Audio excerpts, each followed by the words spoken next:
Un lancement au cœur du module sportif. L'événement n'est pas anodin, mais Première 24 heures du Mans est justement le premier ouvrage racontant la course à un public de 7 à 10 ans. Nous suivons Jules et Camille dans les pas de leur grand-père. Le grand-père, c'est celui qui transmet l'héritage des 24 heures, si j'ose m'exprimer ainsi, à ses deux petits-enfants qui viennent de Rennes pour assister à leur première 24 heures. Et c'est d'autant plus intéressant pour ces deux gamins qu'il y a leur cousin Mika Lebihan qui participe pour la première fois lui aussi au volant d'une voiture. Co-auteur et véritable conseiller technique, le journaliste sportif Bruno Palmet, spécialiste de 24 heures, lui aussi s'est glissé dans la peau du grand-père.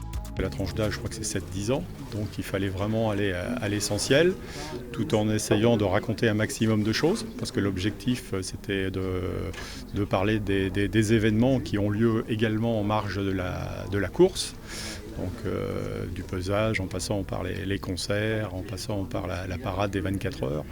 Et pour mettre en image la balade de Jules et Camille, l'illustrateur jeunesse rennais Olivier Rublon, plus habitué à dessiner monstres et dragons, son travail sur l'album est le résultat d'un long travail de documentation. Je ne peux pas improviser des voitures, évidemment. Il faut que je regarde comment ça fonctionne, comment ça se construit. Et l'idée, en fait, c'était, après avoir eu toutes ces références-là, d'apporter une stylisation. J'ai un style qui est très épuré parce que je m'adresse essentiellement à des enfants de 4-5 ans à l'origine et je viens de la peinture aussi, donc finalement assez peu de dessins, assez peu de traits, des touches de couleurs, donc ça apporte quelque chose de, je pense peut-être en tout cas original, je crois. Les premières 24 heures du Mans, un vent de jeunesse ou en couleur sur une course bientôt centenaire.